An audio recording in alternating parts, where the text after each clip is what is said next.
am a visionary, exploring a universe of data to sharpen our view of the most distant galaxies, and studying black holes to help prove Einstein's theory of gravitational waves. I am a healer, giving doctors the power to turn mountains of data into life-saving breakthroughs, identifying lung cancer earlier and with fewer false positives, and finding new ways to bring cures to market faster.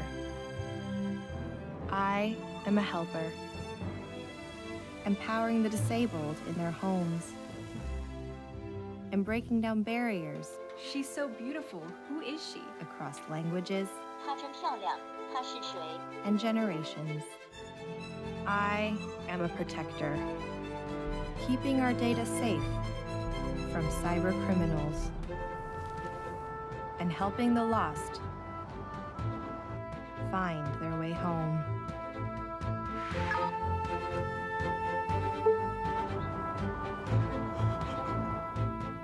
I am a navigator, mapping our world 1 millimeter at a time, and making even the largest self-driving vehicles safer for the long haul. I am a teacher, analyzing 500,000 player moves every game to identify strengths and weaknesses, and a learner, discovering new strategies from complex games. I am a creator, learning to paint from the masters and applying their styles to create original works of art. I am even the composer of the music you're hearing.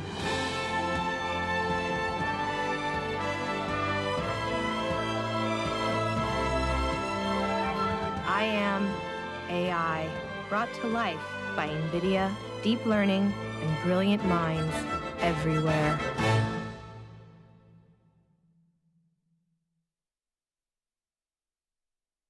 Ladies and gentlemen, please welcome NVIDIA founder and CEO, Jensen Huang.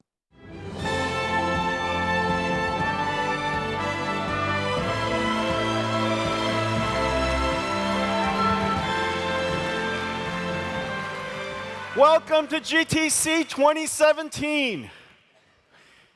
GPU computing is the topic of this conference. We've dedicated our company's lives to advancing this form of computing to enable breakthroughs in science all over the world. And this is what GTC is dedicated to do. Well, we have a lot to talk to you about today, so let's get started. There are two fundamental forces that's shaping the computer industry today. The first is what is known as the end of Moore's Law.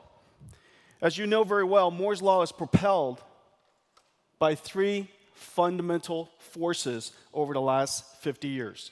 The first is that semiconductor physics has made it possible for us to scale transistors, making them smaller and smaller, as a result, making them faster as well as denser.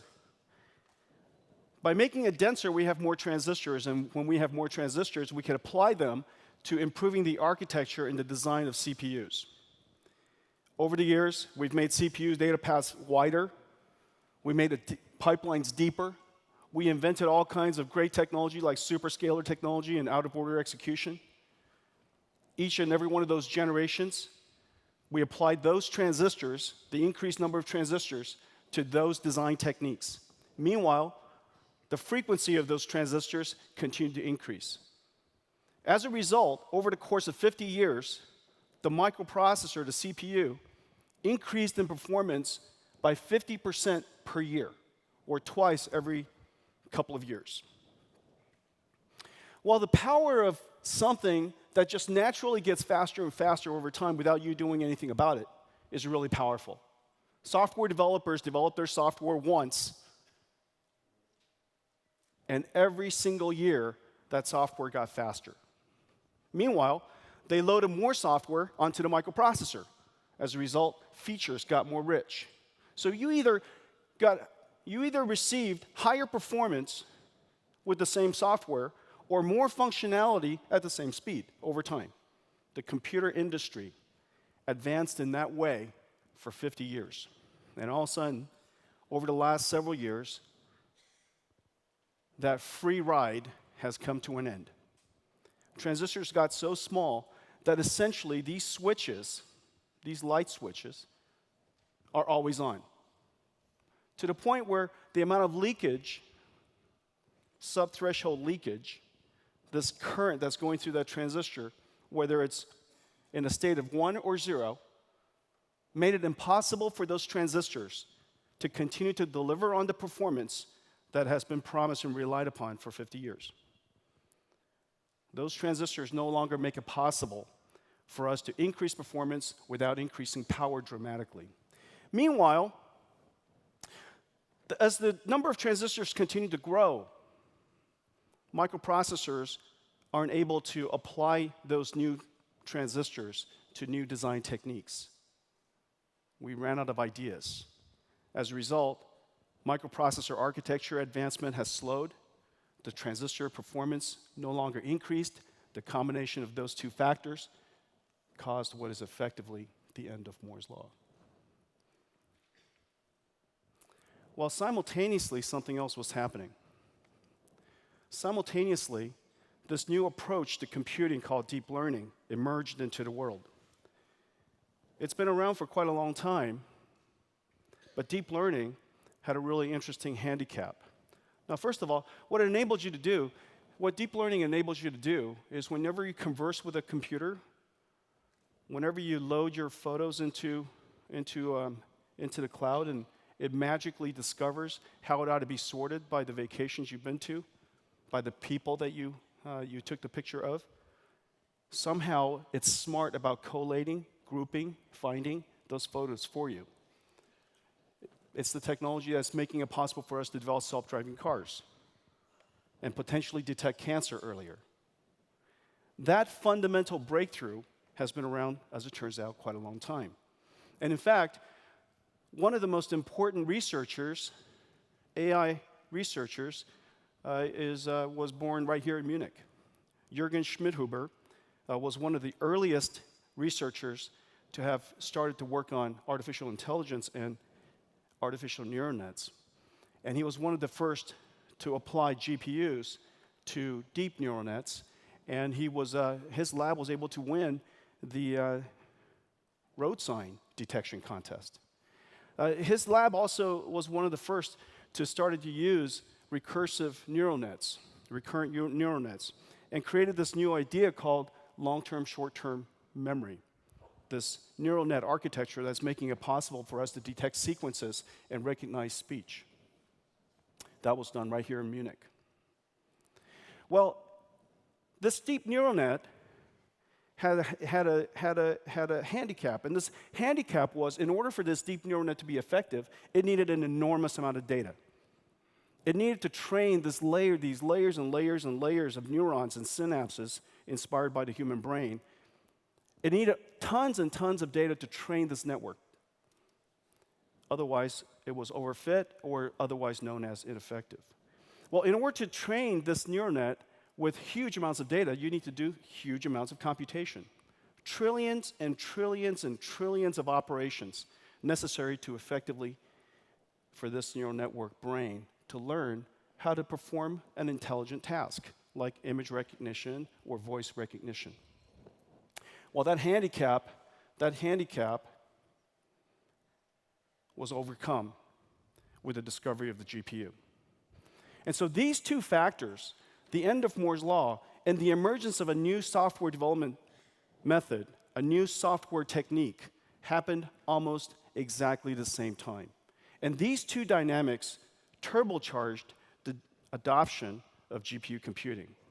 This form of computing we've been working on for literally a decade and a half.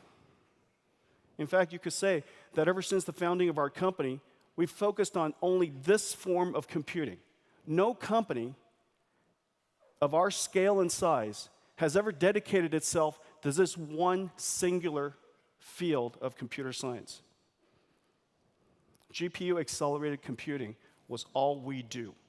Now, as a company of 12,000 people, we've now dedicated and invested some close to $30 billion in the pursuit of advancing GPU-accelerated computing. Well, if you look at the chart, if we're able to turbocharge these applications, and we can continue to advance Moore's Law at the rate that it was promised, at the rate that we had relied on, basically, if I could just summarize it to approximately 10 times every 5 years.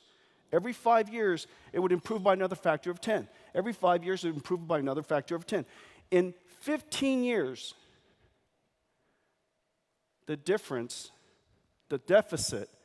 of Moore's Law no longer continuing to advance is 1,000 times. You just got to imagine what 1,000 times give you. 1,000 times of almost anything. And we're going to put some of that into perspective today. But 1,000 times. And this is the promise of GPU computing. Because we do computing in a fundamentally different way, and we rely on a large number of transistors, not faster transistors, but large number of transistors. And because we optimize each and every application with a specialized function, with a specialized processor, and the invention of CUDA made it so that developers all over the world and all different fields of science could access this form of computing. We've been able to accelerate applications, in fact, far faster than Moore's Law. Well, deep learning researchers discovered that, and they realized that using our GPUs, they could overcome this handicap that deep learning had. Incredible effectiveness if trained on a large amount of data, which requires trillions and trillions of operations. Well, this GPU here, this is the NVIDIA Volta GPU. This is the most advanced processor the world's ever done. Imagine nearly 10,000 engineer years to design this one chip. Several $billion of R&D.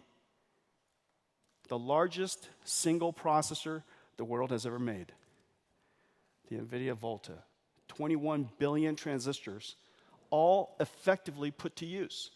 There's just no way to build a microprocessor that's 21 billion transistors large, because you run out of ideas. You don't need that many more transistors. The only way to make that CPU go faster is with higher clock speeds. That's not true with GPU computing. We could apply parallelism in a very specialized way to solve algorithms that are very important to researchers and scientists. So this is Volta, 21 billion transistors, and a whopping, staggering 120 teraflops. Well, to put 120 teraflops into perspective, that's effectively 100 CPUs. This right here replaces essentially a whole rack of computers. And I'll illustrate that more in a moment. So the end of these two factors, these two forces, the end of Moore's Law and the emergence of artificial intelligence, where software writes itself by torturing itself with huge amounts of data, learning effectively from digital experience. These two forces, when it emerged, turbocharged the adoption of NVIDIA GPU computing. And the numbers show it. Over the last 5 years, the number of people who have attended GTCs around the world has grown by a factor of 10. The number of GPU developers has grown to 600,000. There are 600,000 developers in the world now who are learning CUDA from the several hundred universities all over the world that teaches CUDA, from the hundreds of textbooks that are written about it. 600,000 developers can surely develop amazing software for a few billion people to consume. So we've now reached critical mass in GPU computing development engineers. The number of people who downloaded CUDA, the number of times that it was downloaded in the last few years, almost 2 million. But the shocking statistic is this: half of it was last year. It took us 15 years to get here, and literally in 1 year's time, the number of CUDA downloads increased by a factor of 2. Well, the number of applications that we've been accelerating started out with only one in the beginning called NAMD, molecular dynamics. But over that time, if you take a look at the applications we now accelerate, of course, computer graphics. Computer graphics is a really rare type of application. This is the highest computing demanding application in the world that is also simultaneously high volume, because it's a medium for artistic expression. It is a medium for one of the most popular applications on the planet, video games. It is the medium by which hundreds and hundreds of millions of people enjoy their pastimes. It also happens to be incredibly technologically demanding. And so as a result, these two combinations, high computation intensity, technological intensity, and extremely high volumes came together to give us this propellant, this enormous R&D budget that allows us to fund the advancement of GPUs. There's actually not another processor that I know where the computational demand is simultaneously high and the volumes are absolutely incredible that continues to propel the development of that technology. Well, video games today not only look good, but the amount of technology inside, the simulation of the virtual reality, which is basically physics simulation, has really benefited many other industries. The first, of course, is scientific computing, the advancement of science. All of our lives are made better for it. Society is made better for it.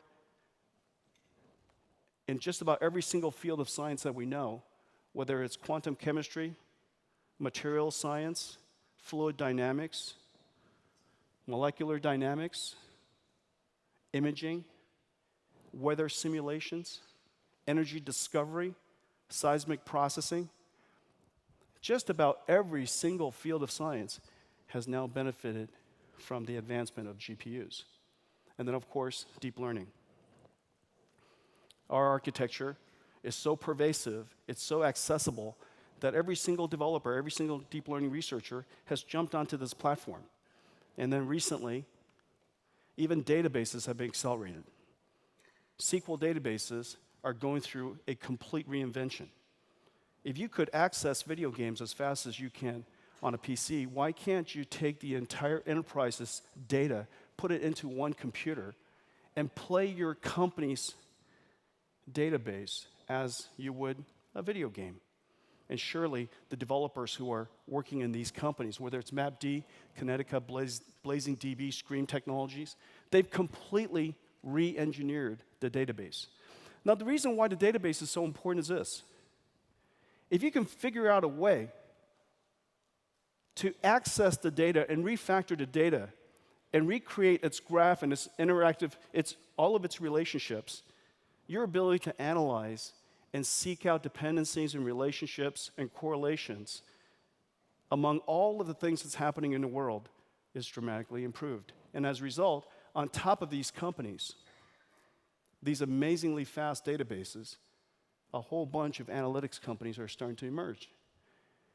And whereas deep learning requires an enormous amount of data, many of us don't have as much data in any particular area in our company.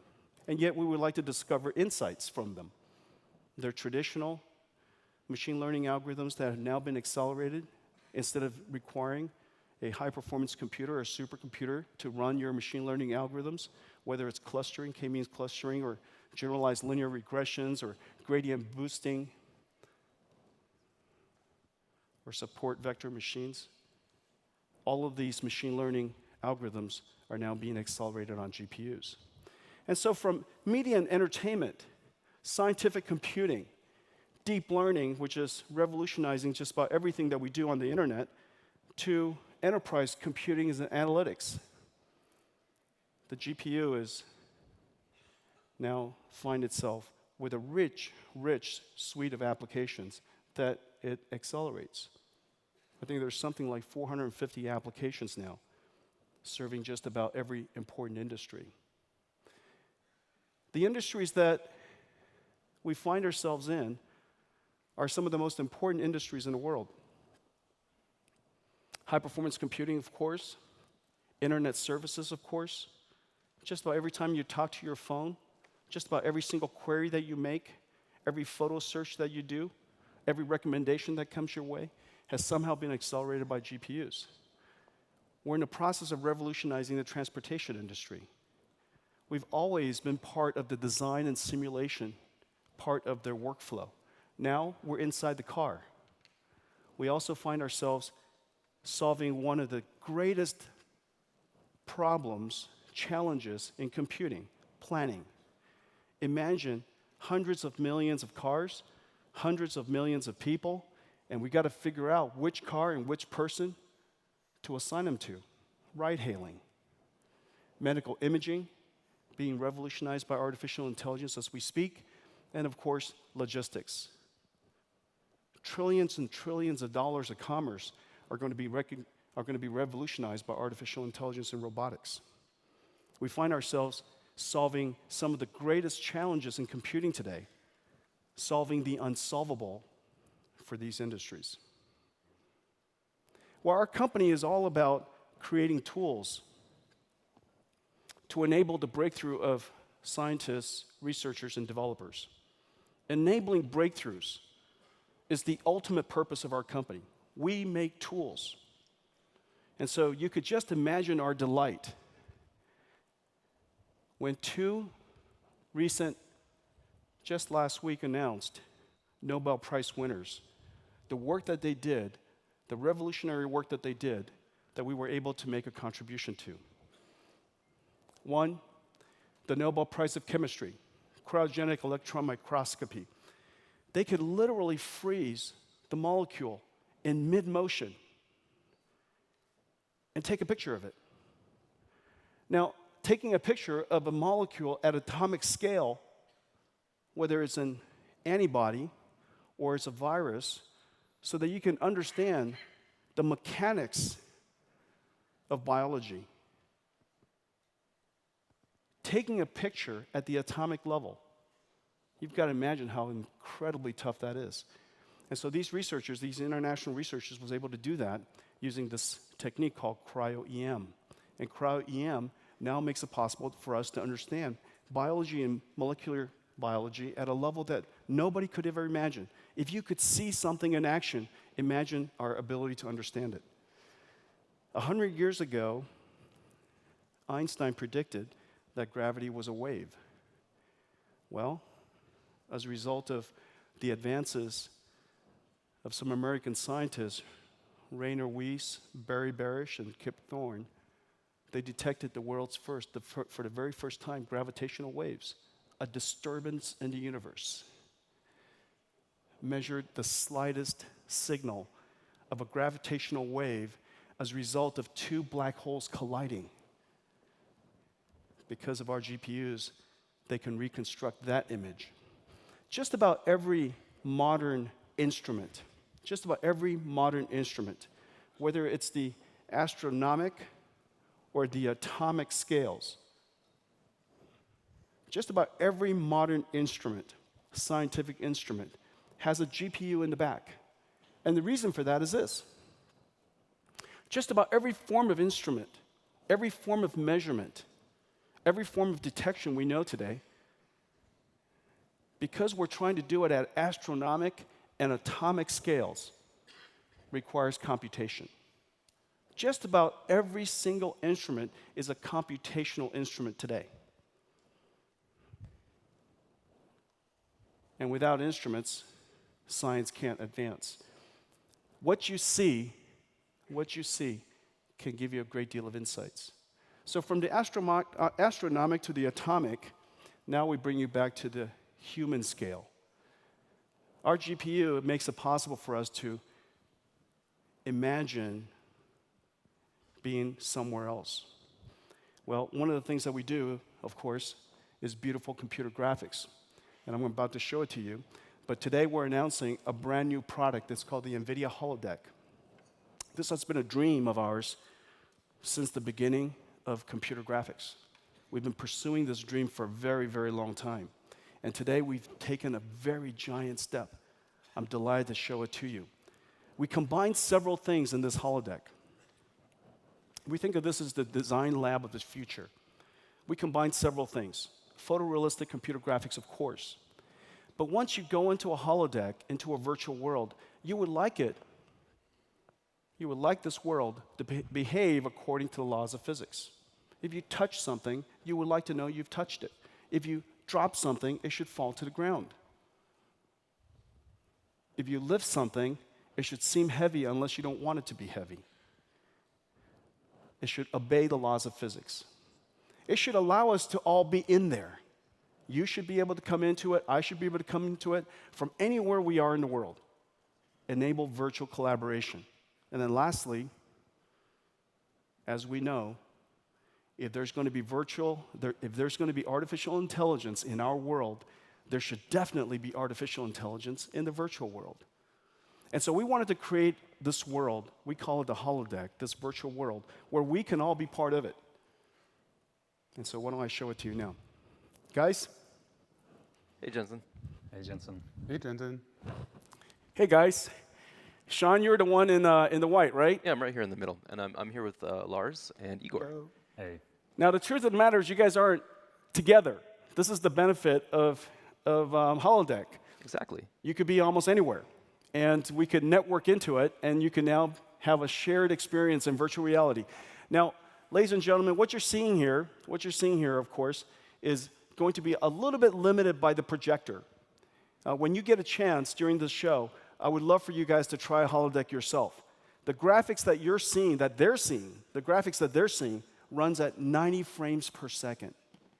Okay? The graphics that they see runs at 90 frames per second. As a result, they can move at will inside this environment and feel really, really natural. They don't have to be in the same place. They could be in different rooms. They could be in different states. And most of the time, when we're back home and I'm enjoying holodeck with them, the team is in St. Louis, in another building, and yet we all seem like we're together. Okay, guys, show us what you want to show us. Sure, just because it's a holodeck, of course, that means we can load in any environment that our imagination could bring us. So we've created this environment to do a study of another object. If we want to see something represented, we can bring it anywhere and really check out the design. Wow. That's a beautiful lab. It's certainly not bad, but Dominic, could you bring the car in for us, please? So, Jensen, I've seen the inside of your garage, and you're much more of a car guy than I am. So what do you think? Well, I don't know. It's pretty How's rough it drive? The brand new McLaren. That's beautiful. Okay. So, because the whole model is here, we just imported it straight from CAD. All of the details and materials are present in the design. The leather, The carbon steering wheel, fiber. everything. Look at that. The rubber steering wheels looks like rubber steering wheels. The car paint. Everything is the original design. The benefit of this, of course, we're not trying to build a video game. We're trying to build a lab of the future. And so the lab of the future has to seem real. Here's what we imagine. Someday you're going to go into this lab and you're going to create a product. And you're going to have AIs helping you. And the AI could be handing you things. The AI could finish the job for you.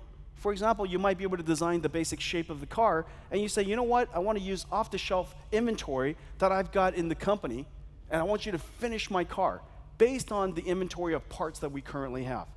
And then the AI goes and finishes the job, comes up with the blueprints.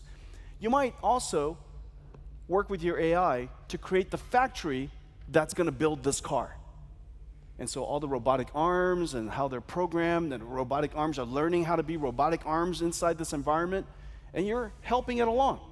And so when you're done, not only did you design an amazingly beautiful car, you also created the entire factory necessary to manufacture the car.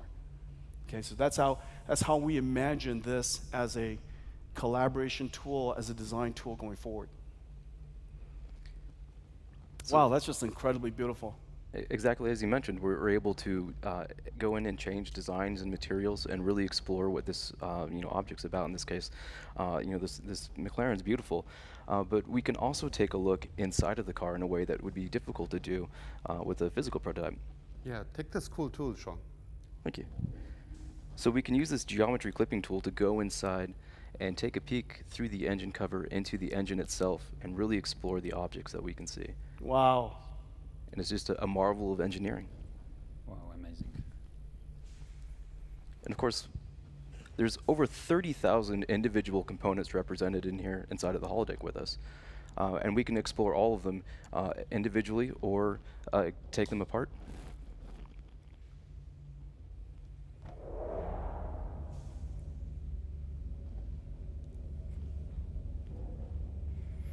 That's every part. That's every part.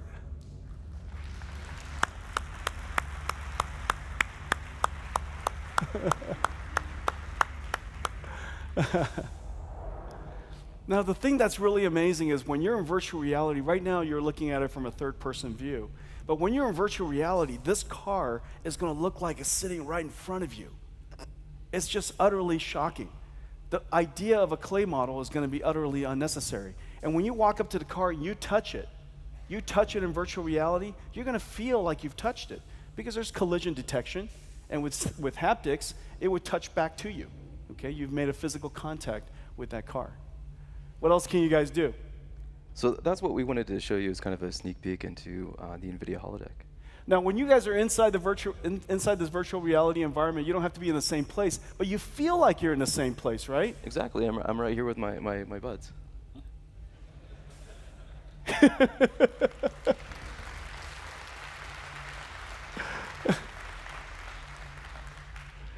Yeah, you guys look great.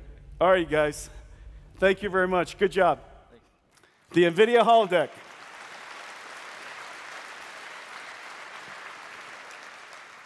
The original CAD designs, completely photorealistic. It's physically simulated, so it based the laws of physics. You really feel like you're interacting with the environment. It has virtual team collaboration. It doesn't matter where anybody is. You could put on your headset, come into that virtual environment, and you could basically have the benefit of virtual presence.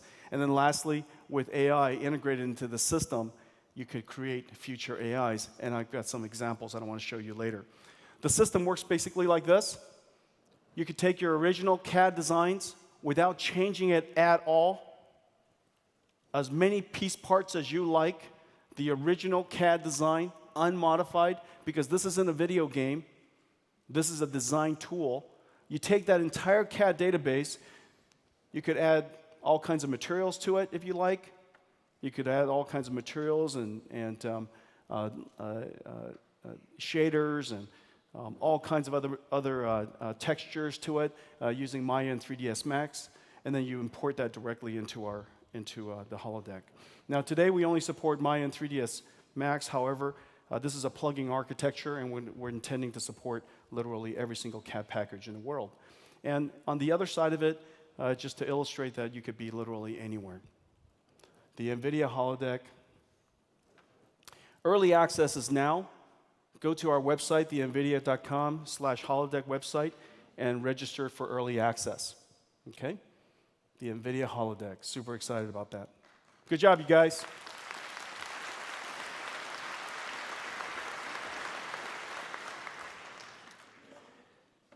Well, AI is the killer app, the new killer app of GPUs, whereas computer graphics was the killer app that really propelled our R&D and really propelled us over the course of the last 25 years. We've discovered a new killer app. And this new killer app, as a result of deep learning, is now being felt all over the world. The momentum behind the adoption of deep learning is really quite staggering.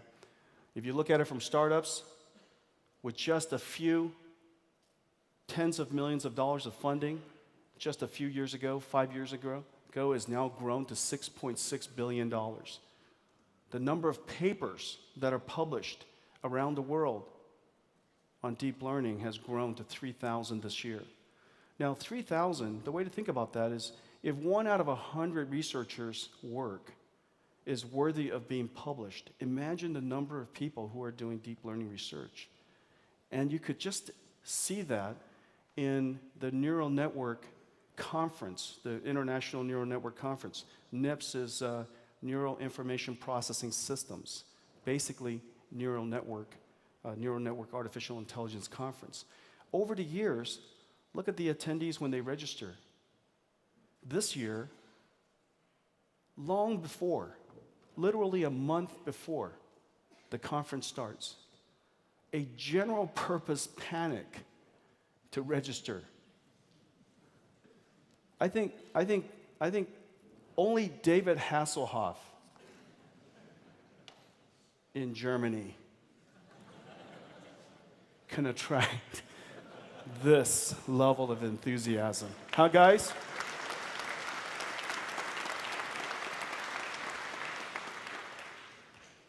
David Hasselhoff.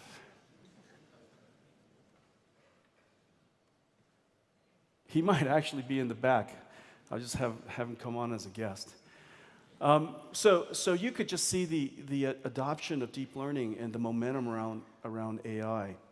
And the type of work that's being done just spans so many different fields of computer science and different fields of science. There's healthcare, enormous amount of research being done there. Robotics, enormous amount of research being done there. Natural language understanding. Speech recognition is taking the words that come out of my mouth, the sound, and translating it to text. Sound to text, speech to text. That's speech recognition. But what did I say and what did I mean? That's natural language understanding. Natural language understanding, obviously, is much, much more complicated. A very deep area of AI, lots and lots of work being done there. If natural language understanding could be cracked, could you imagine how it's going to change the way customer service is done, how we interact with computers? Incredible, incredible opportunities. The number of research work is just really shocking.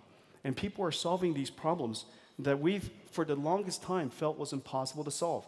And so today I want to show you a few that are just kind of fun. It's easy to understand, and when you think about it, there's the oh my gosh moment. The first example is done at NVIDIA Research.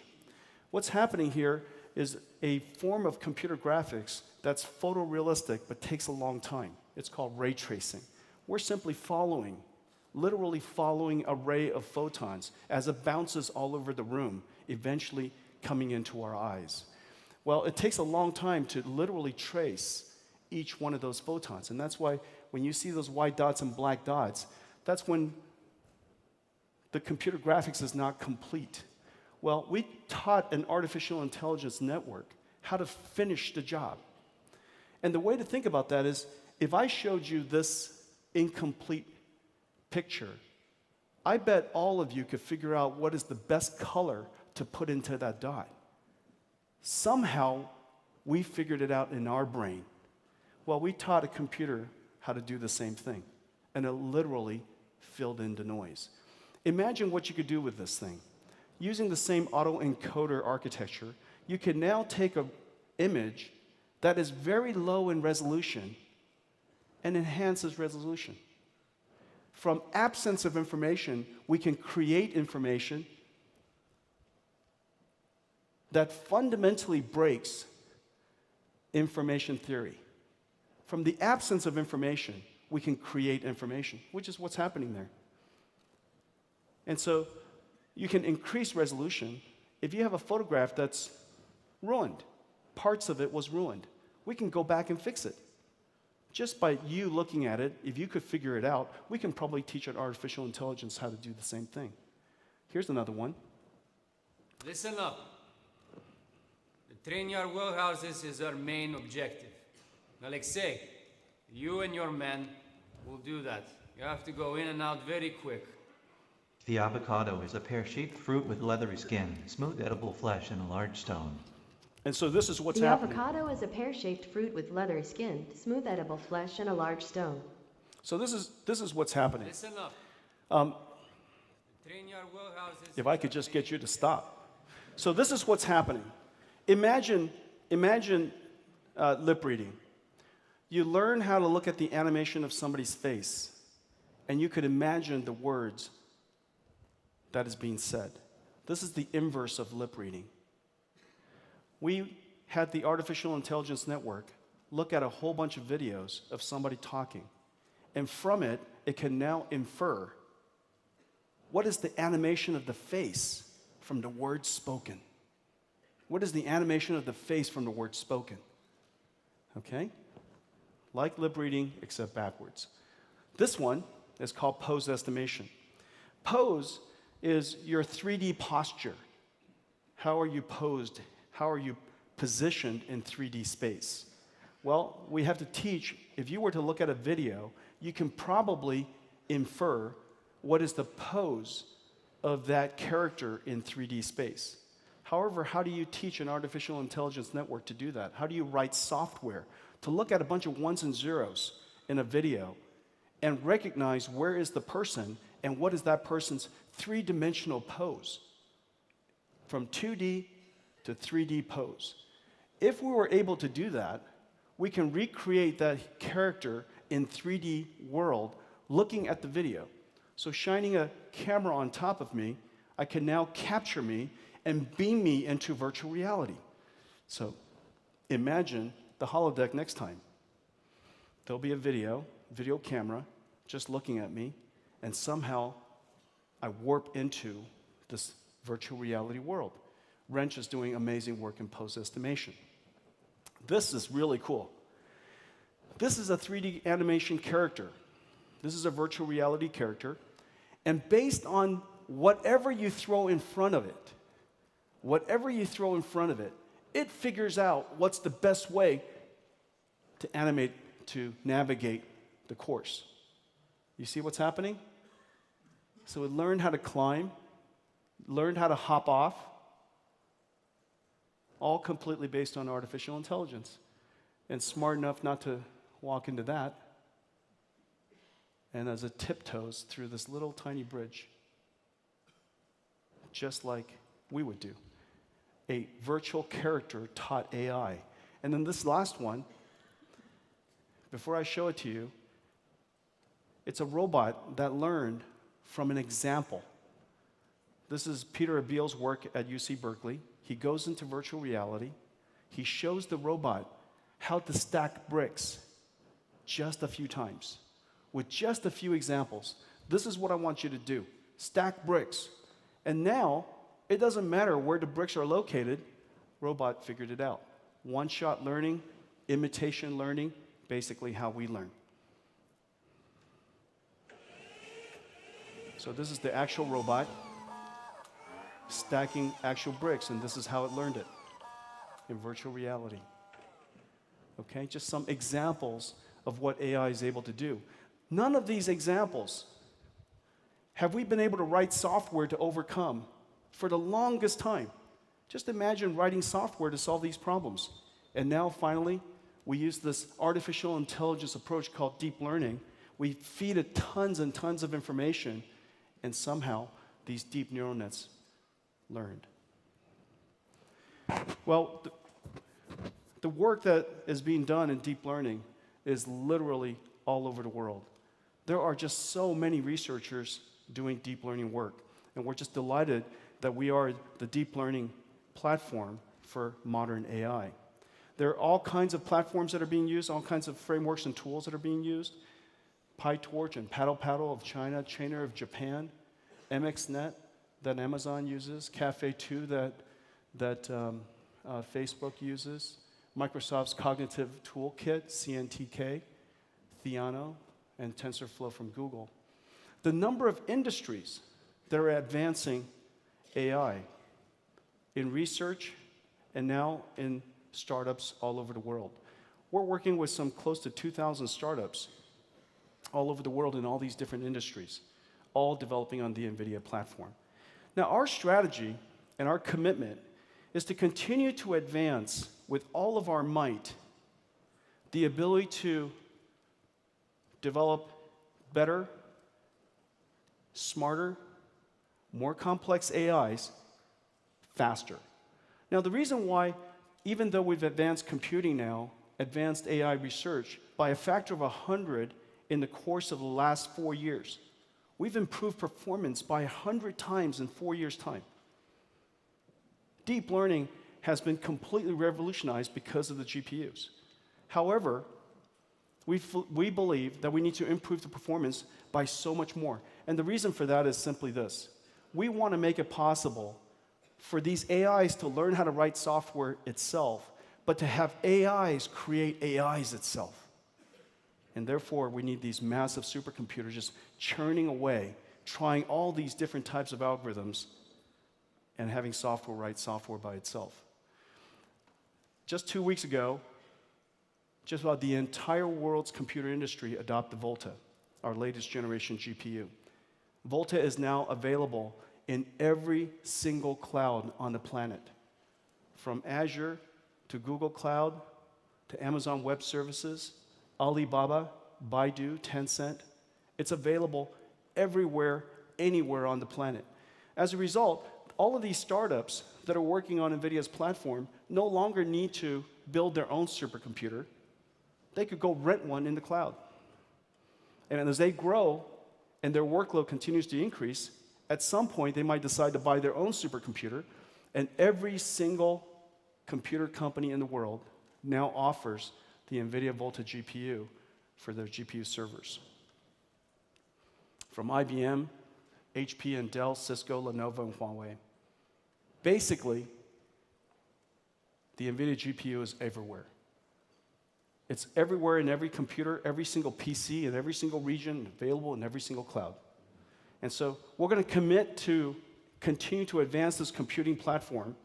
The fact that we have one architecture makes it possible for your software development and for the company that you create to be able to enjoy growth every place on earth.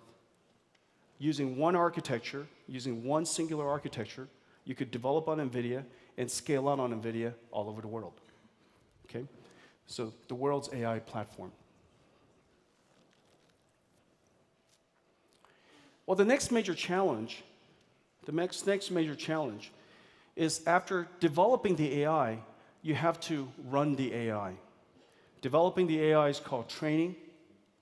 Running the AI, running the deep neural net, is called inference. To infer from input some insight about the future, whether it's classifying the image, recognizing things, recognizing voice. It could be predicting what future securities are going to be. It could be detecting fraud, somebody who is trying to break into your company. So these deep neural nets are trained on NVIDIA platforms.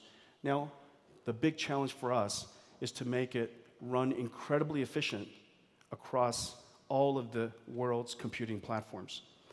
Now, this is an area that some people call IoT, but I see the world developing in 3 different ways.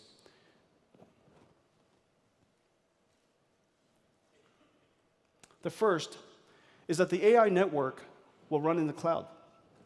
And these computers are massive in scale, 10 megawatts, 20 megawatts data centers, and they're running and inferring and basically running queries from billions and billions of people who are accessing the cloud at the same time. There's another class of device way on the other side that we're actually quite familiar with today. Things like Fitbits, Nest thermostats, your phone, all of these little tiny devices that have a little bit of intelligence inside. And that little intelligence network could be voice recognition, it could be image recognition, it could be recognizing your heart rate, measuring your blood pressure, measuring the tremor on a piece of equipment, and recognizing that that tremor is going to lead to failure in about a week's time. And so instead of waiting when that machinery goes down, you might send somebody out to repair it in advance. And so it's called IoT, and I believe over time there'll be trillions of these devices. And then there's a class of machines in the middle. They're not exactly supercomputing clouds. They're not intelligent sensors, but they're autonomous machines. These machines need to operate and be intelligent and do smart things even when they're not connected to the cloud at all. For example, a self-driving car. You would really, really appreciate it if your car drove safely by itself, even without internet connection. It could be a drone that flies out to find somebody who's lost in a forest. It could be the drone inspecting pipelines, or going through and looking at a forest fire, or it could be somehow inspecting your plot of land and all the food that all the farming that you're doing, and looking for whether there's a disease that have broken out. It could be manufacturing robots. It could be these little drones that people are starting to develop for the last mile of delivery. As a result of the Amazon effect, where more and more of us are basically buying products online and hoping that it would be delivered to your house, the number of truck drivers in the world can't possibly serve all of us buying products online and hoping for it to be delivered that same time. And so companies all over the world are building these last mile delivering pizzas, delivering soy sauce in China, delivering a hamburger to your house. Okay, so autonomous machines.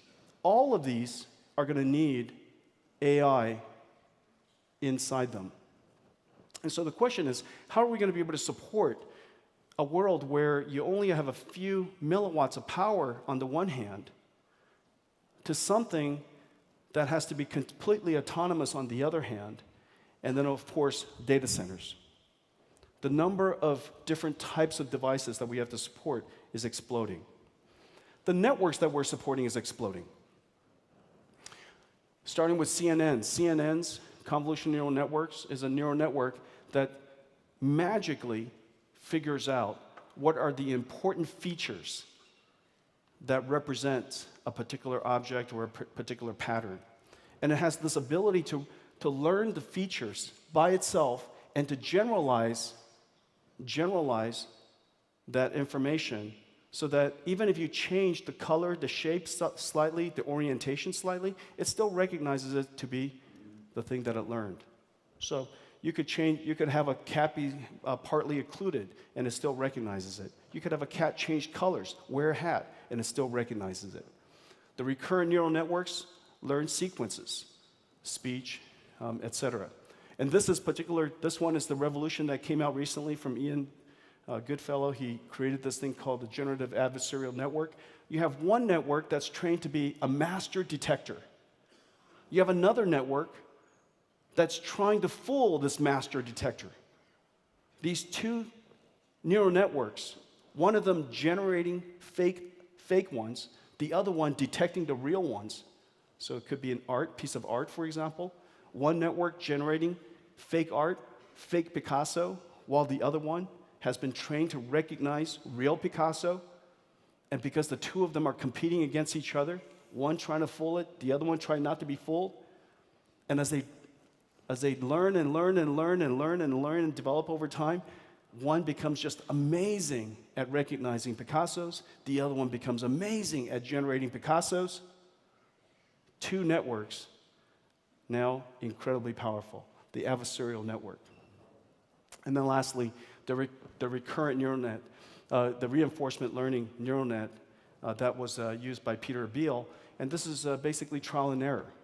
The network is trying over and over again, randomly, initially. Every time it tries, there's a value function that determines whether it's doing it well or not so well. Whenever it does it well, it's encouraged to move in that direction. If it does not so well, it's encouraged to move away from that direction. A value function determines that. Reward and punishment. Recurrent neural networks is how we're going to use, is the basic method for us to train robotics. Explosion of the type of networks.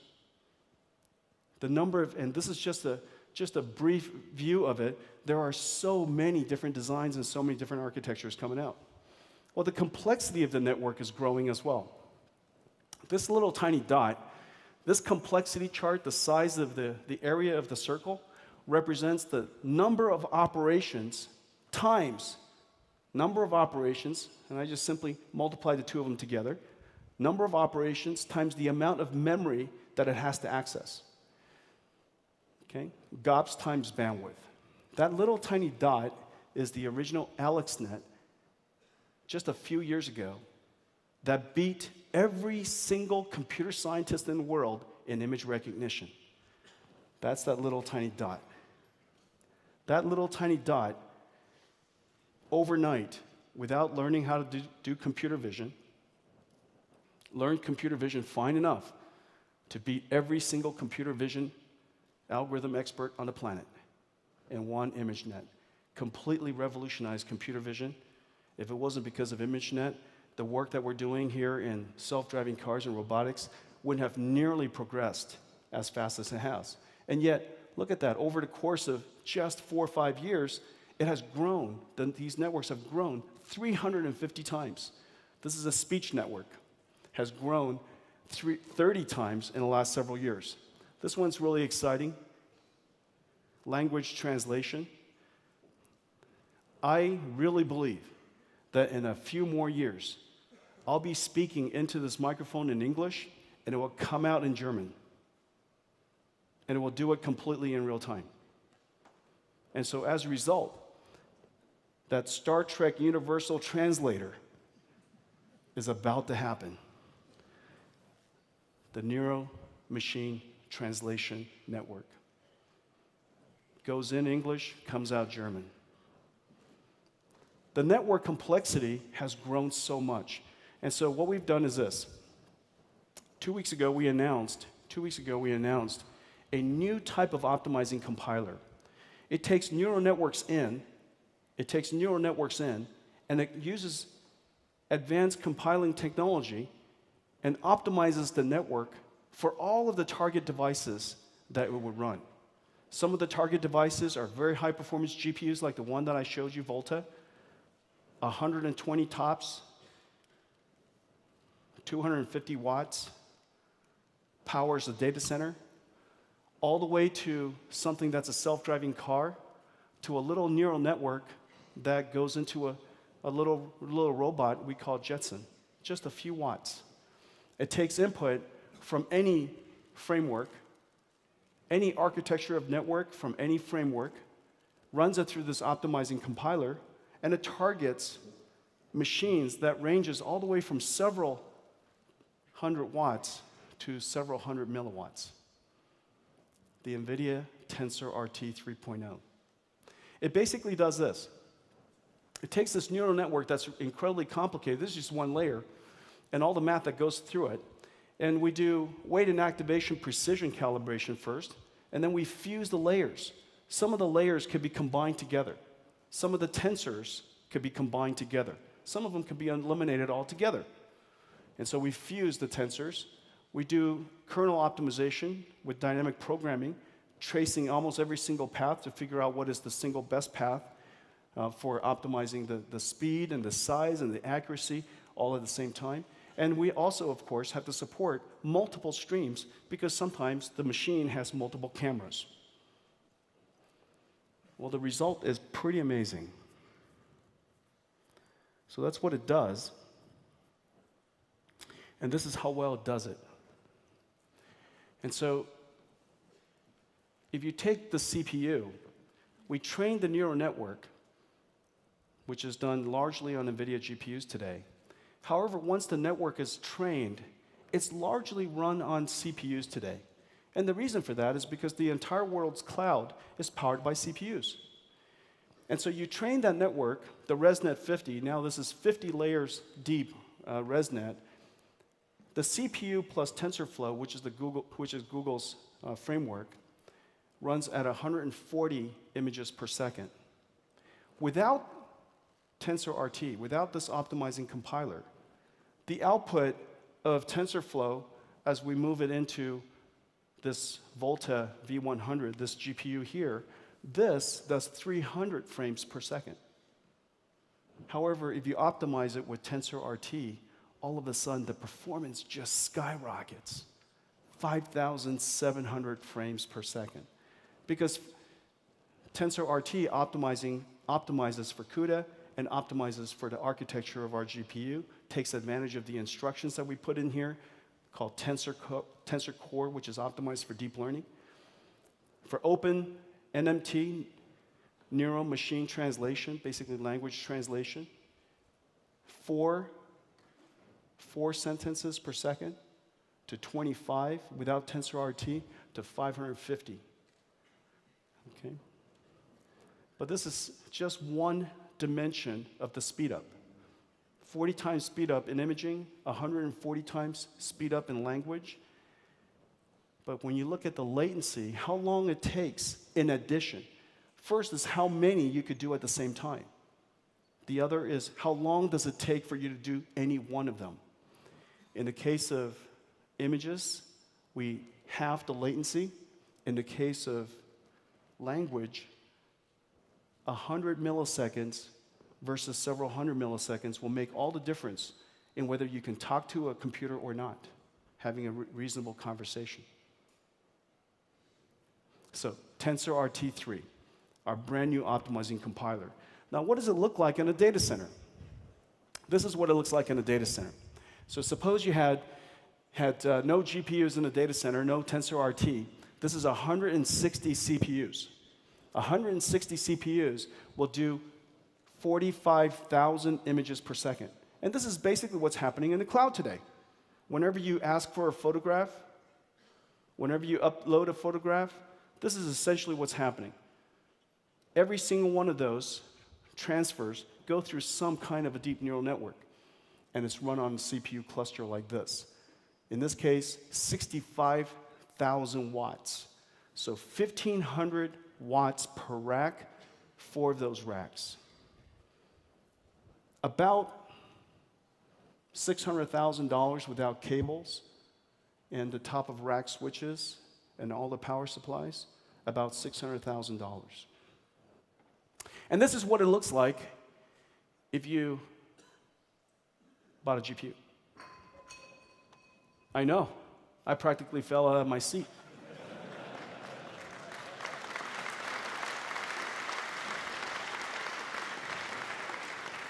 You see this? Before, after, before, after. The more GPUs you buy, the more you save. Just think about that. The more you buy, the more you save. 1/6 the cost, 1/20th the power. 1/20th the power. This will improve your total cost of ownership a factor, an order of magnitude. Before, after. This is the best demo in the world. This is the best demo in the world. This is the only demo that IT department goes, here, do that again. Our IT department goes, oh, Jensen, I love that. I love that. I'm going to make that a screensaver. Just go back and forth, just like that.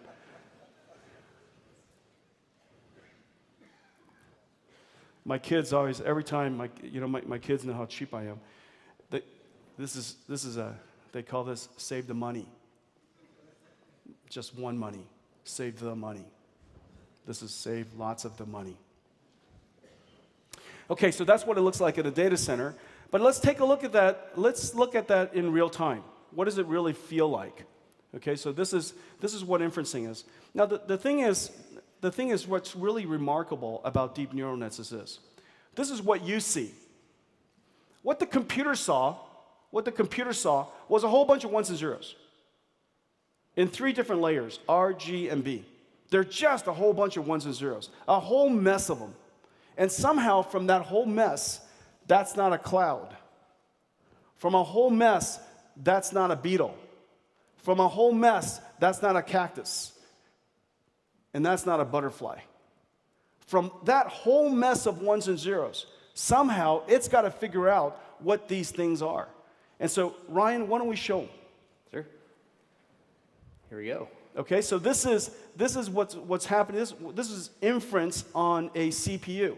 And you could see up there where... Oh, it's in the corner. Up in the... So it's running on a CPU. It's doing 4.8 images per second.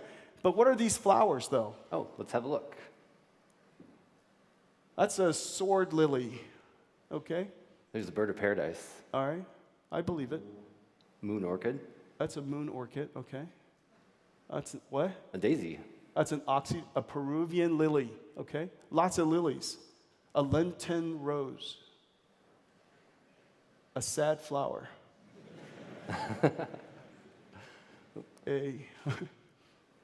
Oh, I bet that one smells good. It looks like it smells good. This is okay, that's what it looks like. A Japanese, what? Anemone. Okay, ruby-lipped cattle. That was a Yeah, cow? I don't know half of these. Blanket flower.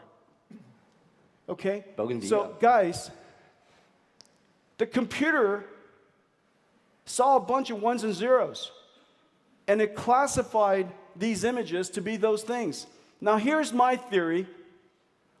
100% of you failed it. I wouldn't have called any of them. I would have just said flower, flower, flower, flower. That's a flower. That's still a flower. You see what I'm saying? That's a cloud. I don't know what that is. That's an animal.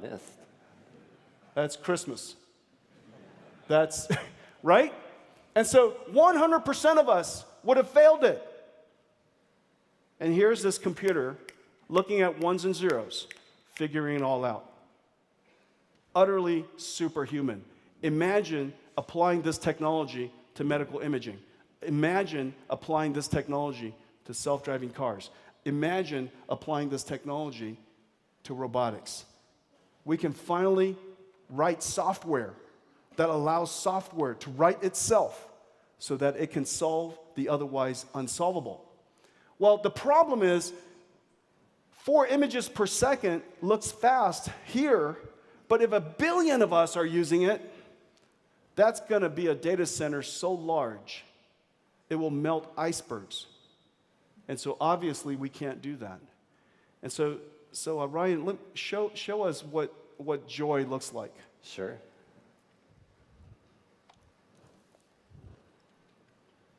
That's 1 GPU.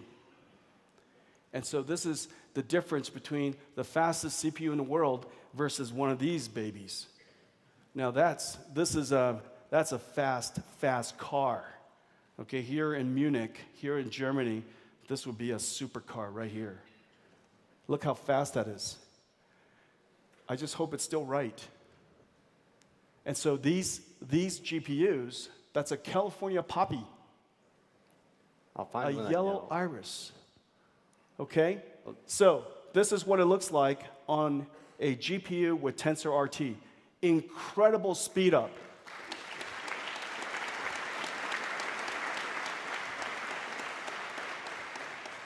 (562). In this particular network, we sped it up 100 times. This GPU has replaced 100 servers. That's the shocking amount. Imagine all the money you're going to save. Run out and get one right away. Okay, so that's for images. Let's take a look at another one. Well, and so the next one is a technology that's done based on a technology by DeepGram. They're a startup company. They're a startup company in Silicon Valley. And what they've done is this. They've taken basically sonic information and they mapped it into a computer graphics, into an image, and they use CNNs, use image recognition on sound information, and as a result, their deep learning voice recognition is not only incredibly accurate, it's also incredibly fast. Their application is for companies who are with customer service, or they need to make sure that all of the transcription or all the phone calls are done within regulation. It could be in healthcare, it could be in finance, it could be in law, it could be in customer service, hotels, it could be retail.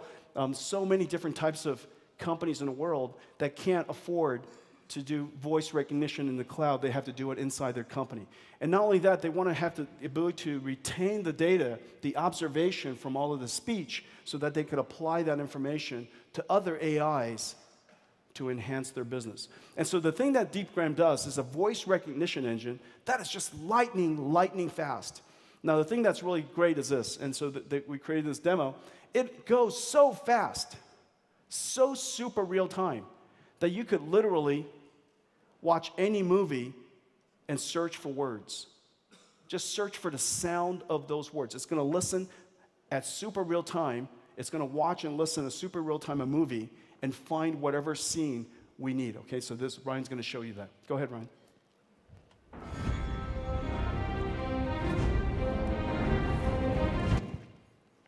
So you might have gathered what we're going to show today. So this is we've transcribed a whole bunch of Game of Thrones, and now we can just go and search through it. So we can find our favorite scenes. No one will take my dragons. Take your dragons. No one will take my dragons. But we can also find some of our favorite characters. Jon Snow. Jon Snow. Or... Jon Snow knows. Oh, he knows nothing. You know nothing. Should we do another one? Yeah, do one more. Ned Stark. Oh. A son called for Ned Stark's head. Now the entire... That's not bad. Not bad. But we can also search for common phrases. So, Your Grace. It was well struck, Your Grace. Yes, Your Grace. Wow. Your Grace. I wonder if I... These are Your Grace. Wow, that occupies like 90% of the dialogue. Okay, fantastic. So voice recognition at hyper real time. At hyper real time. Let me give you an example. Thanks a lot, Ryan. Let me show you one more.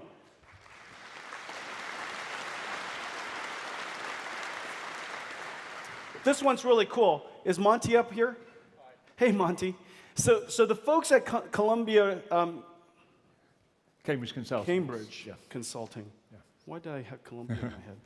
Cambridge Consulting created this incredible artificial network. And Monty's going to tell you about it in just a second. But we're going to run it so fast. The inference is done so fast that this artist, this trained artist, is going to be able to collaborate with you. So Monty, first of all, tell us what you guys did. Sure. So this is Vincent here. It's a combination of many different deep neural network technologies using generative adversarial network technology, but several of them combined.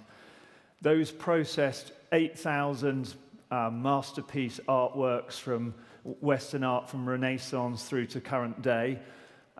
8,000 is nowhere near enough traditionally for deep learning to do anything useful.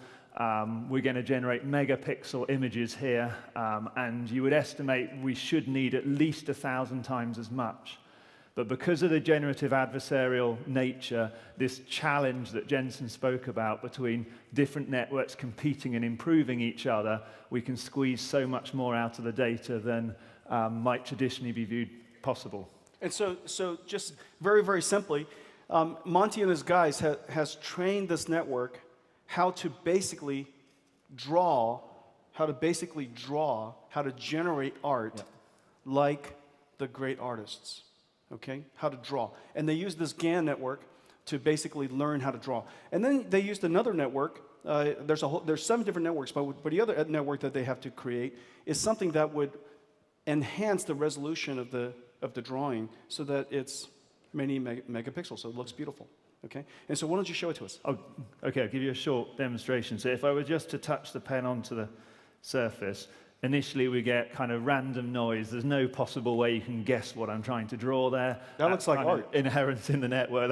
That's 8,000 artists all merged together. But if I sort of went for perhaps a kind of jagged landscape, something like that, you can see in real time as I do that, it's beginning to perhaps color in. It's getting a hint that the sky is unlikely to be rock-colored. I can begin to draw more detail. It comes through more clearly like that.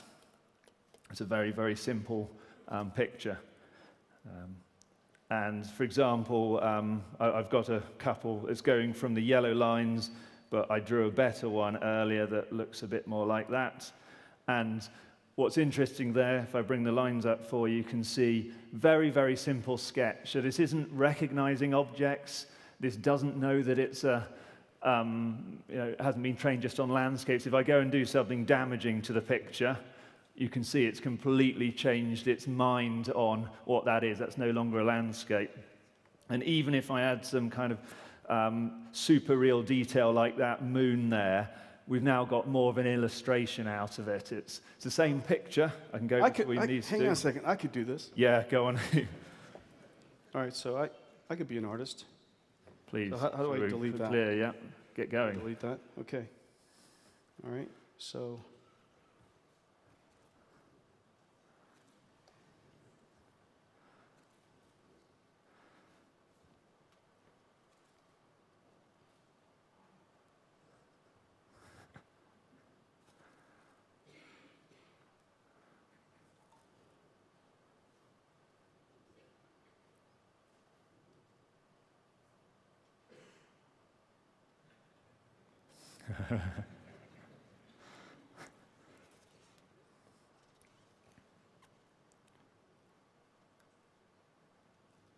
I think you can see how fast the inference is running here. So this trains overnight on a DGX1 supercomputer. It takes about 14 hours, but it's now running, sort of real-time frame rate inference on a small box here.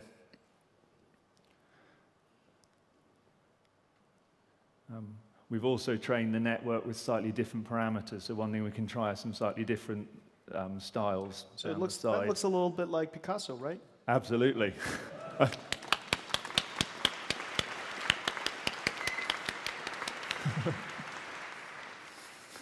Got to sign that.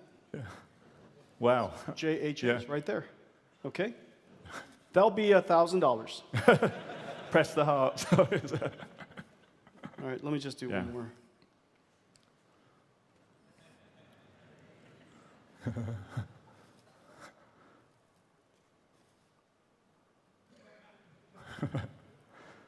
Let's try a few of those different networks, perhaps. Okay. So there's some that'll see that perhaps as a lino print, or that have seen more modern pieces. Wow. More colourful. That's fantastic. Look at that. Effect. Incredibly fun. Okay, good job, Monty. Thank you. Thank the guys for me. That's so amazing. All right, so you saw some examples of us using deep neural networks to solve problems that otherwise would have been unsolvable in the past. We created a platform that makes it possible for researchers and developers to train their network and develop their network wherever they are. It could be in the cloud, it could be in their data center, it could be on their computer.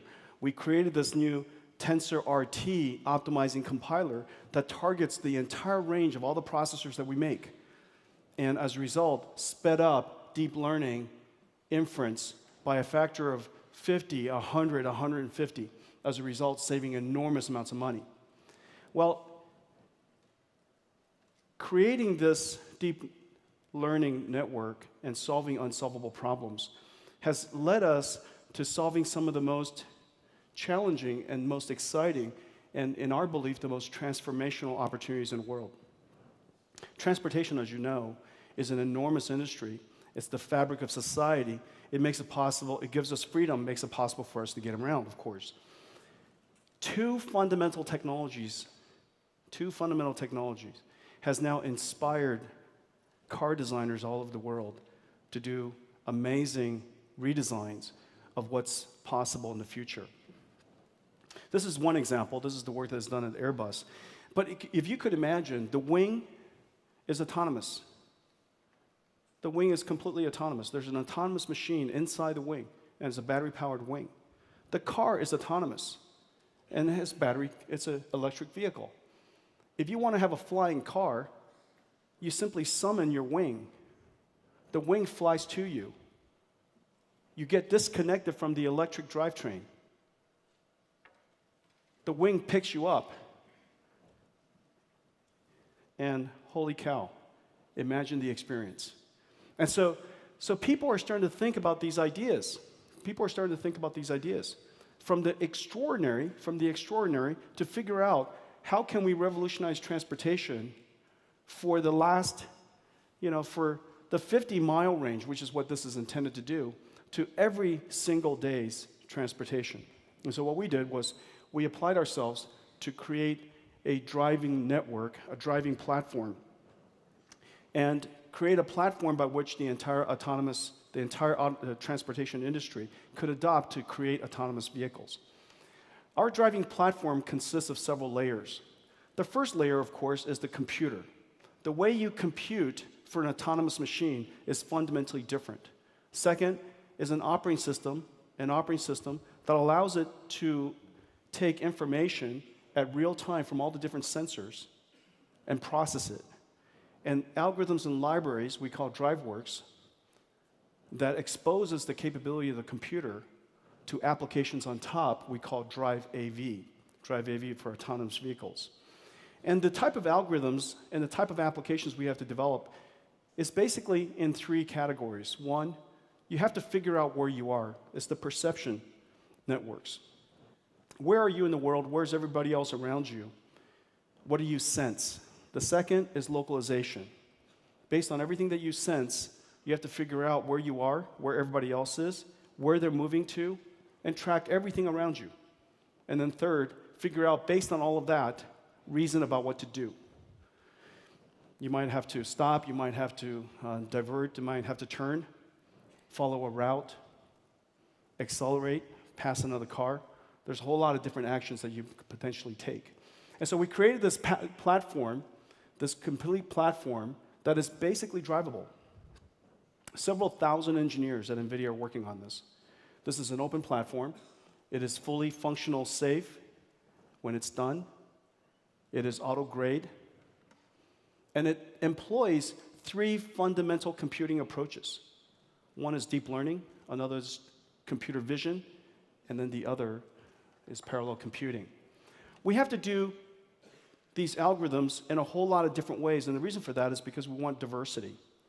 These cars are going to allow us to not pay attention and still drive us safely.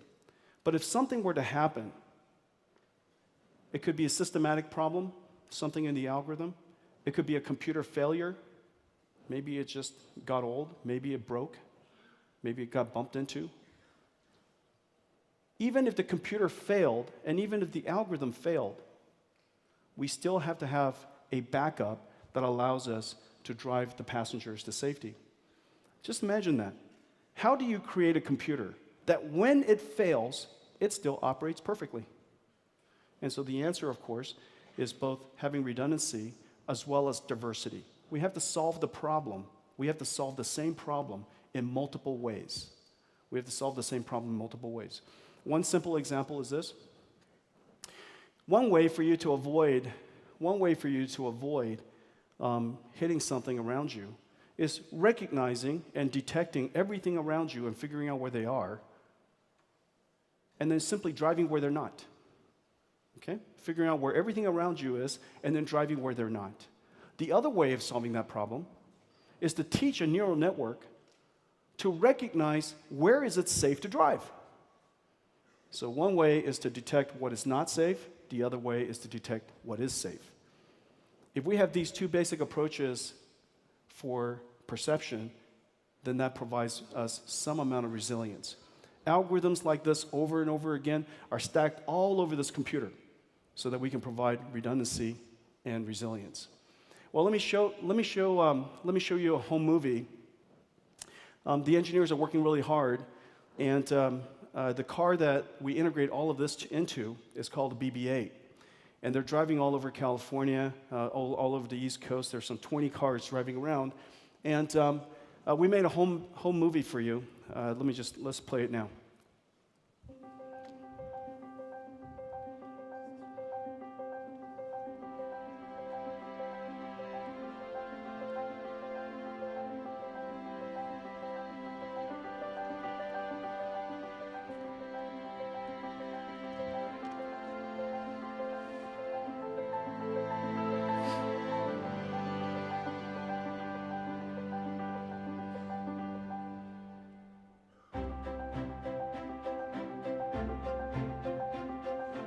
Here we're detecting distance.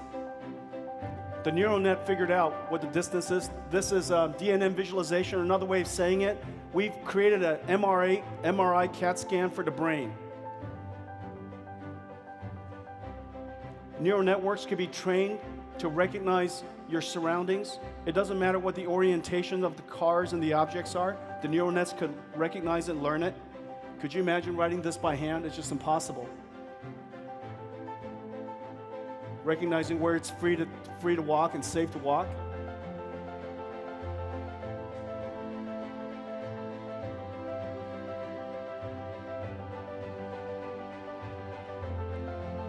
It's going to take several different types of sensors to achieve a level 4 self-driving car.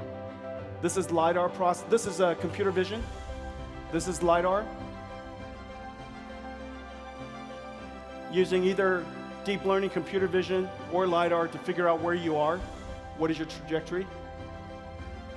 Otherwise known as ego motion. What is your motion? LiDAR processing is point cloud processing, very computationally intensive. Here we're localizing ourselves relative to the HD map using computer vision. This is now the car trying to figure out where is safe, where is it good to drive, what are some of the options that I could choose, and then the car has to choose the best one. Using deep learning, we can figure out where's the center of the lane.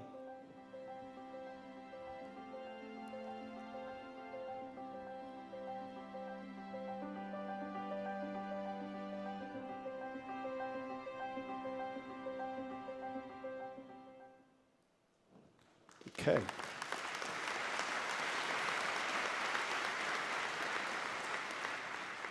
We created the stack so that we can understand how deep learning works, so that we could help the industry solve one of the greatest challenges in the transportation industry. And then this platform is completely open. You could use all or parts of our platform, whether it's calling on the libraries that we have, developing the libraries completely yourself, programming directly to CUDA, or using our autonomous vehicle applications that sits on top of it. One of the areas that is going to revolutionize society in just an incredible way is ride-hailing. You guys know this very well. The utility of a car is dramatically higher. The convenience of moving around is dramatically higher. More and more people are moving into the urban areas, and so it's less and less convenient to own their cars. And so we see, all of us see, this revolution that's happening with ride-sharing or ride-hailing. The number of companies that are working on the next generation autonomous vehicle transportation services is just all over the world. There's just some really, really exciting work that's being done. Here in Germany, Audi, the work that's done by Daimler. In the United States, Uber, Lyft, of course, Waymo. In China, Baidu. Ford with Argo AI.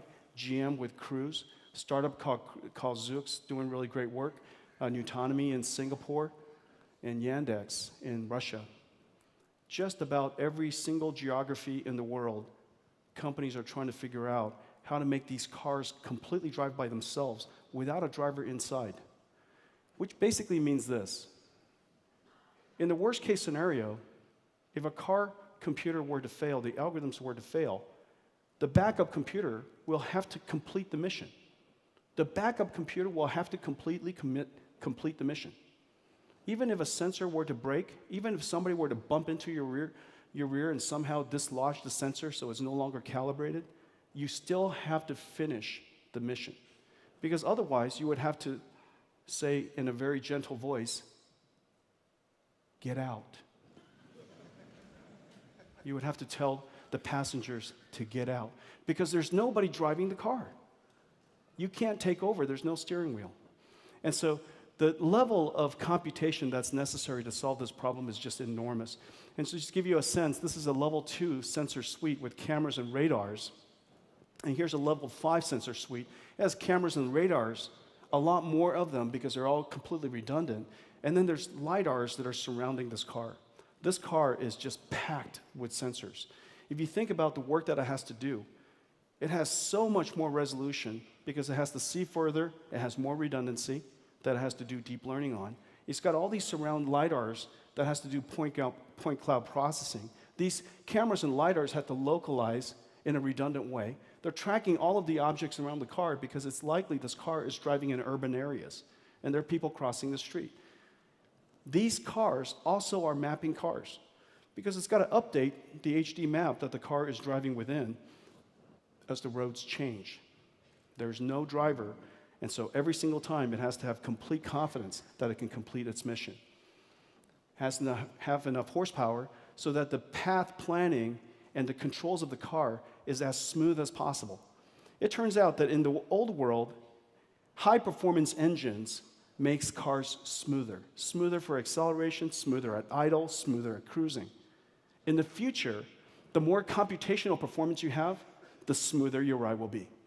Okay? There's a very similar analogy there. And then, of course, sensors and computers has to be fail-operate, and this computer has to have enough capacity for software to be added to this car. Hundreds of software engineers are developing these cars at the same time. We simply can't guess accurately enough how much computational capacity is necessary. And so this is what they do. This is what it looks like in the trunk. And this is one of the most organized ones. This is one of the best ones. This one is just, it was done so wonderfully. Look how clean that is. See, they realized that someday somebody was going to take a picture of their trunk. And so they did such a nice job. But usually, several thousand watts of computing, 8 high-end NVIDIA GPU cards power these self-driving cars. There's no way to take this into production. And so we've been working for the last couple of years to create a computer that can finally allow robot taxis to be deployed in full production. Auto-grade, functional safe, the richness of software, and this computer has to replace all of this and more, and we call that Pegasus. Today we're announcing the NVIDIA Pegasus. The Pegasus is the world's first computer designed for production deployment of robot taxis to help us realize this vision of the future of transportation, finally deploying it in real worlds. Well, the amount of computation is just absolutely nuts. This computer here has 320 tera operations per second. Put that in perspective, that's 400 CPUs. Imagine 400 CPUs. That's basically 10 racks of servers. 10 racks of servers shrunk down. 10 racks of servers, about 20,000 watts, shrunk down into this little tiny thing, and it's auto grades 500 watts. In the world of electric vehicles, power consumption directly translates to mileage and range. In the world of taxis, that directly translates to reduction in revenues. If your car is not on the road, it's not making money for you. And so we've got to reduce the energy efficiency, increase the energy efficiency, extend the battery life so that we can keep these cars on the road for as long as possible. So this is the brand new NVIDIA Pegasus, a member of the Drive PX family, architecturally compatible to everything that we've done so far for level 3 and level 4. Okay? Everything just runs. Basically, we're packing a supercomputing data center in your trunk. And this is what it looks like.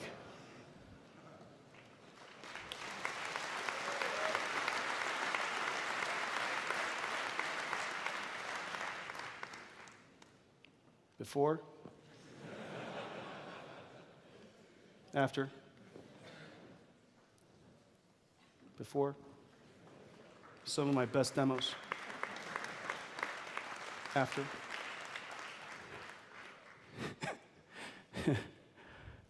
What were your best demos? PowerPoint. Okay, so that's the Drive AV, and this is the Pegasus, and it's going to enable for the very first time the ability for all of these development projects to finally hit the road and go to production. The other thing that we're announcing today is a brand new AI. This brand new AI is an SDK we call Drive IX, Intelligent Experience. We've basically done this.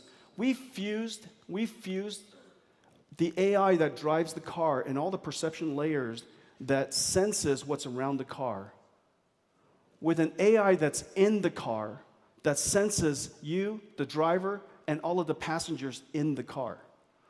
The sensing, the perception of what's around the car and what's inside the car, and some basic neural networks that we've already pre-trained to track where your eyes are gazed, where your head is posed, read your lips, understand your words. All of those type of capabilities, gesture recognition, combined with the perception of what the car sees, okay? The combination of that, the fusing of that, is going to allow our customers to write applications that are really quite magical. You'll literally be able to walk up to the car, and the car knows exactly who you are. And it already adjusted the seats, opens the car, and if you're a passenger, it knows who you are, and it adjusts the seats and changes everything according to your desires. You're walking up to the trunk because you're carrying a whole bunch of bags. It recognizes that you just went shopping. It's you. That food is going to end up in your trunk, which now has plenty of space because of Pegasus, and you're going to put your food in the trunk. Okay? And so all kinds of different scenarios are going to be possible. And so this SDK is going to be available in early Q4 and basically runs on our Drive platform.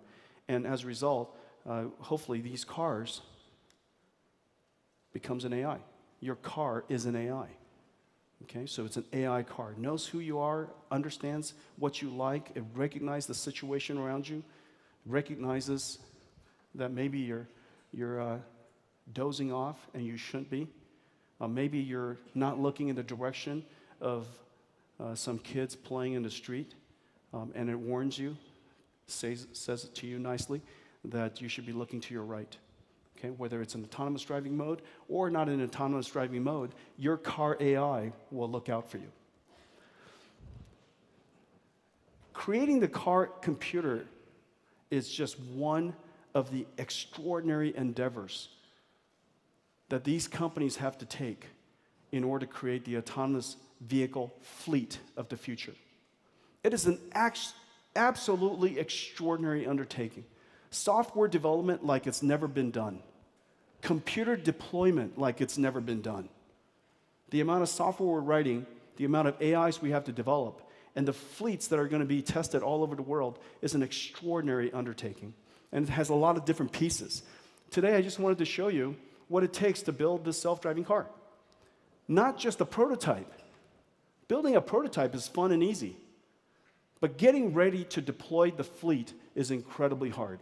First of all, you've got to collect a whole bunch of data, and you have to label them just perfectly for every single country, every single road structure, every single road condition. You do it because it's so important, and you do it because you can.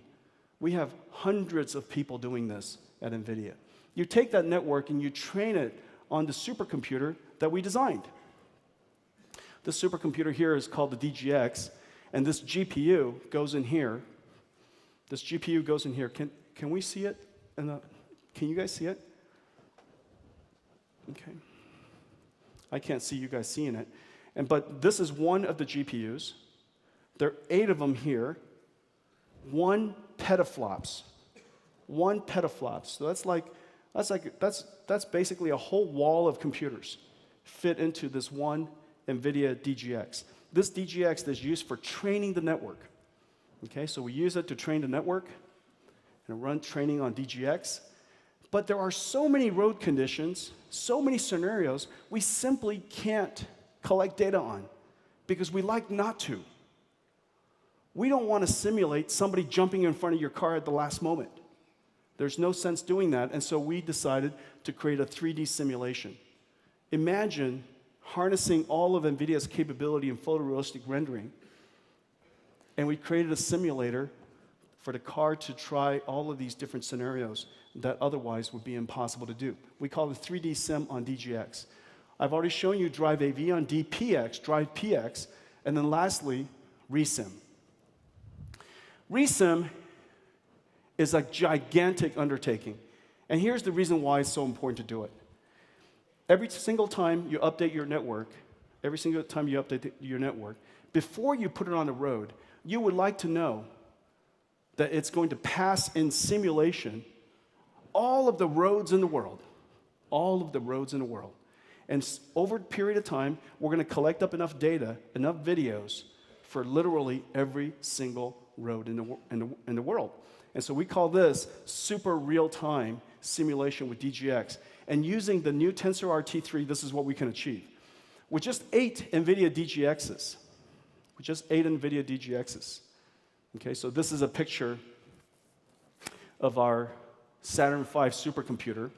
The reason why they're all intermixed like that is because each one of our DGXs consume about 3,000 watts.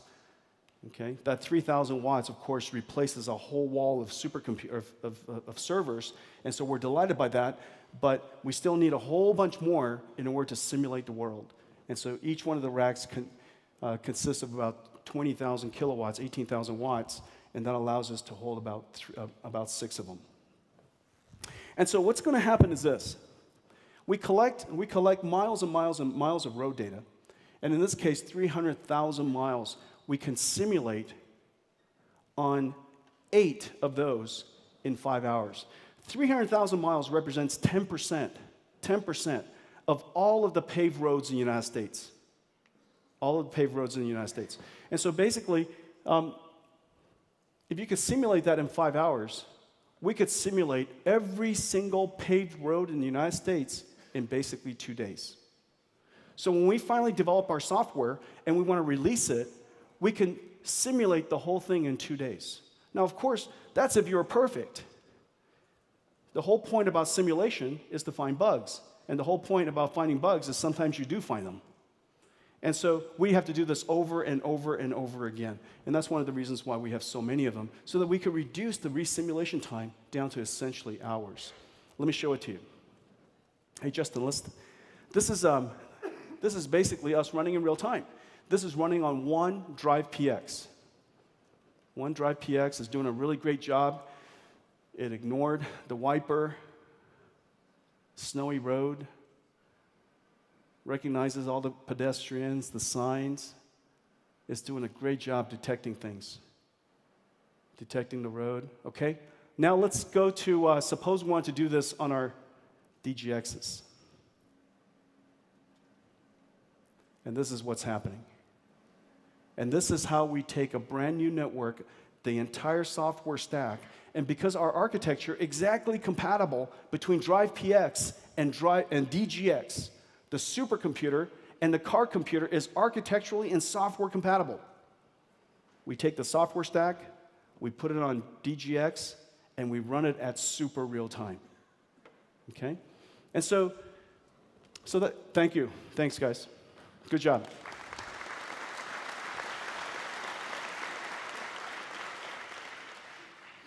And so that shows you, give you a sense of what it takes to create a self-driving car.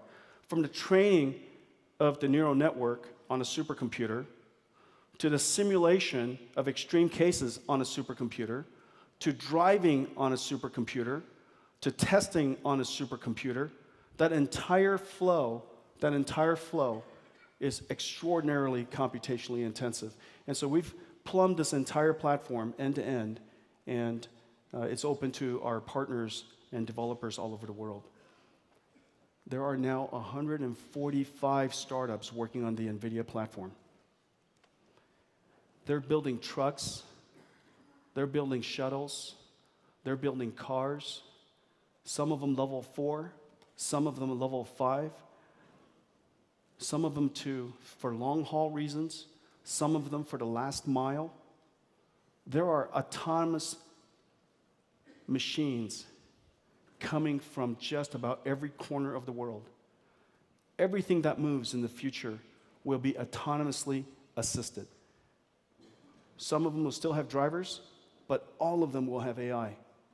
And so hopefully it will be a lot more efficient in the long term, and transportation is going to get reinvented. I mean, there's just some really, really cool things. Mapping companies that are using our platform, they use our cars for mapping, and they use our platform for map generation. So, autonomous machines. The next generation of autonomous machines is super exciting. let me finish by talking to you about one of the things that we're working on that's super exciting. And this autonomous machine is unlike the autonomous vehicle. And the reason for that is the autonomous vehicle is designed for collision avoidance. Autonomous machines are designed for interaction, which means they largely collide. Collision is one of the most important things that autonomous machines do. Well, we can't afford to have these autonomous machines learn how to interact with the world by being in the world. And so there are two fundamental technologies we have to create. The first is a whole new type of processor. We call it Project Xavier. Project Xavier is in the process of being taped out. We'll have silicon here pretty soon. It fundamentally changes how computing is done. It's really about real-time sensors. It's really about computing in parallel, using computer vision, using sensor fusion, using deep learning. And it has to be incredibly energy efficient. 30 teraops of operations in 30 watts. That's the first piece. The second piece is a simulation environment.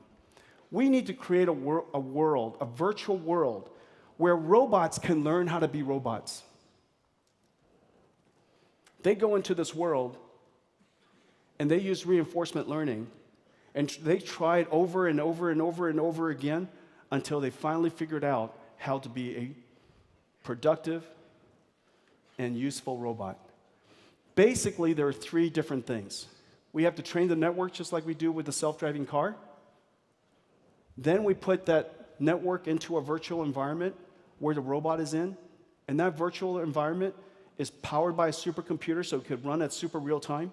And when you're done with that network, then you can put it on this processor we call Xavier, jack the AI right into the head, and this robot will literally stand up and start walking.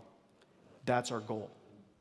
And so in order to make this happen, there are two pieces of technology we have to create. One is Xavier, and one is Isaac. We're going to show you Isaac real quick. Guys, this is the Isaac world. This is Isaac's lab. And this is Isaac learning how to play hockey. Now, you could see Isaac has two eyes, and those two eyes are basically deep learning eyes. So Isaac's world is accelerated AI because Isaac has to have AI to start. It has to be able to recognize, perceive the hockey stick, perceive the puck, perceive where the net is, and then it's got to figure out somehow, without us writing any code, what to do. And we gave it a value function, and the value function basically says, if you put the puck in the net, that's good. If you don't put the puck in the net, try again. Okay? And so we allow it to try and try and try. Notice it's doing it right now. It's learning how to, it's learning right there. Now, in order to speed this up a little bit, Gordon, is that you back there? Yeah, we're just going to switch to full screen, and then we're going to switch to a robot which is trained a little bit more. So the robot we just saw there, it learned to basically hit the puck and no more than that. And then we've got our other robot, which we've trained for a little bit longer. And this robot's learned to hit the puck. It's just further along the training program. And then we can hit the puck, but it's not very good at getting it in the goal. So to speed up the learning even more, what we really want to do is train it in parallel and learn the aggregate experience of lots and lots of robots. And so Gordon, here in this case, what's happening is we replicated Isaac, and we let them all train, and then we stop it at some point. We take the smartest Isaac. We take the smartest Isaac, and we put the smartest Isaac in everybody's head. And then we start all over again. Okay, you rinse and repeat this over and over and over again, running on top of a supercomputer. And all of the Isaacs, they see the puck, they see the net, they see their stick, and they have to figure out how to sync it. Now, ideally, if this world looks like our world, ideally, when we're done, we could literally take the AI that's in Isaac in the virtual world, put it in the physical Isaac, and the physical Isaac will recognize exactly what to do and do it. Okay? All right, so let's, how about one more example? So this is Isaac as trained as much as we could get. He's quite good at getting it in the goal. He's not absolutely 100% perfect, but he's pretty good at playing hockey, and his swing is much more convincing, and he's pretty good, yeah. All right, not bad. Good job. Okay.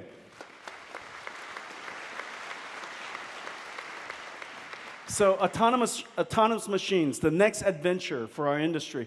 And we're seeing so much excitement around Isaac. Every research organization we go to, they can't wait to get their arms on Isaac. So we're looking forward to releasing it in the near future. Okay, so today we talked about several things. We announced the NVIDIA holodeck, the design lab of the future, fusing some of the most advanced technologies in computer graphics today. Photorealistic rendering, virtual reality, physically real simulated environments, and artificial intelligence. The second thing we talked about is NVIDIA, the AI computing platform, and how we have established ourselves in AI, put our AI platform all over the world, in every single cloud, in every single data center, and recently we announced TensorRT 3, which allows us to take these networks that were trained on these platforms to run in real time with super levels of efficiency. The third thing I talked about is the NVIDIA Drive. The entire vision of Drive is far more than building the chip. It's the chip, it's the operating system, it's all the libraries and algorithms and all the applications that make it possible for autonomous vehicles. However, it also includes developing the entire software stack for a fleet of cars that we would like to deploy in the near future. And then fourth, I talked about the NVIDIA Drive PX Pegasus, the world's first computer that is able to allow all of these robot taxi developments happening all over the world to go to production. And then lastly, Project Isaac, our AI world for robots so that they can learn how to be robots. Ladies and gentlemen, I want to thank all of you for coming to GTC. It's going to be a really great GTC, looking at all the papers that are here. This is a brand new computing era. The work that we're doing is just so exciting. The computer industry is now able to solve problems that historically was not solvable. Thank you for coming and have a great GTC.